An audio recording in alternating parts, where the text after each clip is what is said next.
Welcome to Space to Ground. I'm Nilofer Ramji. In total, she has spent over a year working away from home, doing research, conducting experiments, and occasionally performing spacewalks. And this week, NASA astronaut Tracy Dyson returned home from her third business trip to the International Space Station.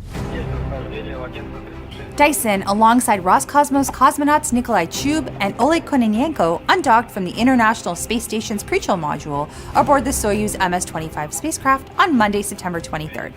The trio returned to Earth with a parachute-assisted landing, safely arriving on the steppe of Kazakhstan southeast of the town of Zhezkazgan. Spanning 184 days in space, Dyson's mission included 2,944 orbits of Earth and a journey of 78 million miles.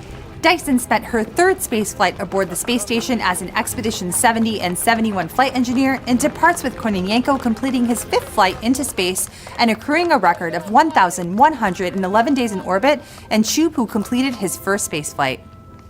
Over Dyson's 6-month stay in space, she conducted multiple science experiments and technology demonstrations to support the advancement of humanity here on Earth, and our ultimate goal of a presence on the Moon and Mars. Let's take a dive into Dyson's science in space. Operating the biofabrication facility, Dyson supported 3D prints of cardiovascular tissue samples. In the unique microgravity environment, the ink used for 3D printing doesn't settle like it does here on Earth. Findings from this investigation could lead to 3D printing organs, such as hearts for patients on transplant lists. Another investigation Dyson supported is called Gaucho Lung, which studies the fluid transport within gel-coated tubes. The goal is to learn more about how the mucus that covers the respiratory system affects how drugs are delivered to the lungs. This form of treatment is essential in treating newborns with underdeveloped lungs experiencing respiratory distress syndrome.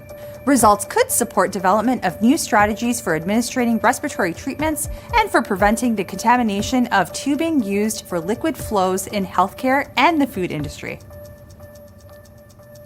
And finally, this week, we want to turn your attention to the heavens and a celestial event that NASA astronaut Don Pettit captured. Seeing a comet from orbit provides such a unique vantage point. Pettit saw comet C2023-A3 rising through the atmospheric edge, heading towards the sun. Pettit plans to take more photographs of the comet in the coming days to see how the tail structure evolves and if the comet's tail brightens. You can follow along on Pettit's comet captures by following him on X at @astro_Pettit. And for all of the dynamic activities taking place, including updates on the upcoming launch of the SpaceX Crew 9 mission to the space station, head over to blogs.nasa.gov/spacestation. That's Space to Ground. Thanks for watching.